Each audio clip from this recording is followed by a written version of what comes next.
Hola, ¿qué tal? Yo soy el profe Pintos y el día de hoy les voy a explicar el ejercicio 457 del libro de Hibeler. El tema es momento respecto a un eje. Tenemos este sistema en el que tenemos una manivela que está unida hasta una barra, una parte que va hacia el punto A, y esto está sobre el eje Y. Adicionalmente tenemos una fuerza de 16 newtons que está aplicada sobre el punto que vamos a llamar C. La manivela está unida mediante el punto B al resto de la estructura y nos dan algunas de las medidas.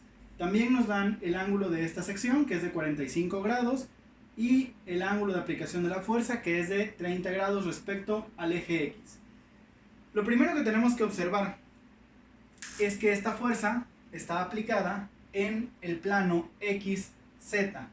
Es decir, si la redibujamos de esta manera, tenemos aquí la fuerza de 16 newtons, tenemos el ángulo de 30 grados, este va a ser X positivo y este va a ser Z negativo.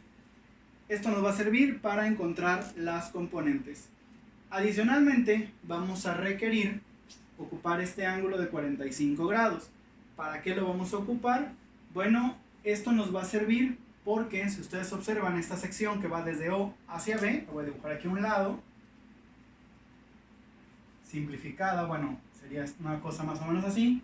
Eso también se encuentra en el eje X, Z, en este caso la parte negativa.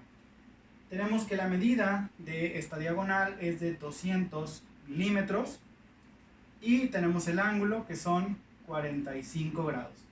Entonces eso nos va a servir para calcular R, recordando que es el vector posición, es decir, la distancia que hay desde cualquier punto del eje, en este caso el eje solicitado es el Y, del eje que va desde A hacia O, también lo podríamos ver así, hasta algún punto de aplicación de la fuerza, en este caso pues vamos a tomar el punto C.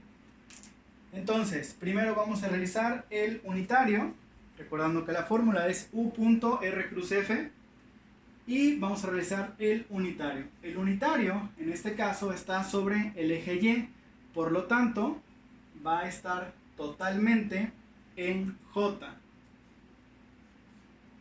Entonces el unitario solo va a ser 1 en J. Después la fórmula nos dice que tenemos que calcular R.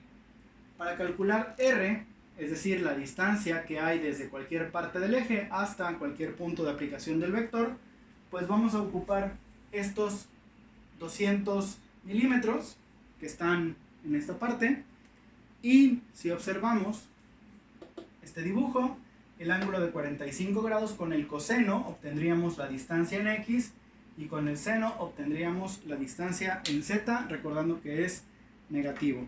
200 son milímetros, por lo tanto son 0.2 metros por el coseno de 45 nos queda 0.14142. Después, eso, bueno, está en Y. Entonces, regresamos al dibujo, desde el punto O hasta el punto C, es lo que estamos haciendo. Entonces tenemos que ir primero, 0.14142 metros en X. Después deberíamos de bajar en Z y luego acercarnos en Y. Pero de acuerdo al orden, vamos a poner ahora, entonces, desde el punto B hacia C, tenemos 50 milímetros, es decir, 0.05 metros en J. Y ahora sí, vamos a acercarnos en la parte Z o en la parte K, que es negativo, 200 milímetros, es decir, 0.2 metros por el seno de 45 nos da el mismo valor que en Y, nada más que negativo. Por lo tanto, menos 0.14142 en K. Eso estaría en metros. Y finalmente vamos a ocupar la fuerza F. También recuerden que tenemos que ponerla en cartesiano. La fuerza F está aplicada en un plano XZ y estos 16 newtons por el coseno de 30 nos van a dar la componente X, pero en este caso sería positiva. Si utilizamos 30 grados, viendo el dibujo, podemos notar que la flecha va hacia menos X y hacia más z. Por lo tanto, 16 por el coseno de 30, pero negativos. Eso es 13.856 en i. Y habíamos dicho que en z es positivo.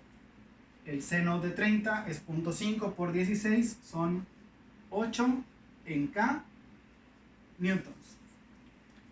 Ahora que ya tenemos todos los datos que vamos a ocupar, simplemente los vamos a ingresar en la fórmula de momento. Yo lo voy a hacer con matriz extendida. Entonces el momento que causa la fuerza sobre el eje Y va a estar dado por, primero U, tenemos 0 en I, 1 en J, 0 en K, extendemos 0, 1. Después tenemos R, 0.14142 en I, 0.05 en J y menos 0.14142 en K. Extendemos. Y finalmente escribimos la fuerza. Menos 13.856 en I, 0 en J, 8 en K. Extendemos. Y ahí tenemos nuestra matriz. Finalmente la vamos a resolver, recordando que todo lo que va para abajo es positivo y todo lo que va para arriba es negativo. Tenemos 0 por 0.05 por 8 es 0. Luego tenemos esta siguiente diagonal que es 13.856 negativo por 0.14142 negativo también. Entonces la multiplicación da positiva, menos por menos más, por 1. Me queda 1.95957. Después tenemos 0 por 0.14, esto me da 0, hacia arriba. Este término primero por el 0 me da 0, este segundo término también me da 0, y este tercer término es 8 por 0.14142 por 1, me da 1.13136. Más por más, por más, y como va para arriba es negativo, entonces menos 1.13136 negativo, y la resta de esos dos términos me queda 0.82821 newtons por metro, y ese sería el momento que está causando esta fuerza en este pedazo de la estructura mostrada, es decir, sobre el eje Y. Si quisiéramos sacar de manera cartesiana, ¿sí?, multiplicaríamos esto por el unitario, pero al ser solamente en J, pues nos va a quedar exactamente el mismo resultado.